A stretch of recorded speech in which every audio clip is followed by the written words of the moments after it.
sa lupa'y para akong inaalon at nalulunod sa batikos ng mundo, sa kung ano lamang ang kaya ko.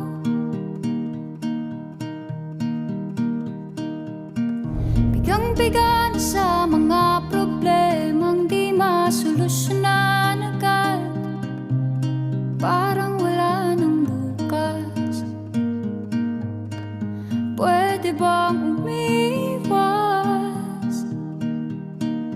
Hinahanap ang sarili, ngunit di nakakayanan sa ligaw na dinadaanan ko.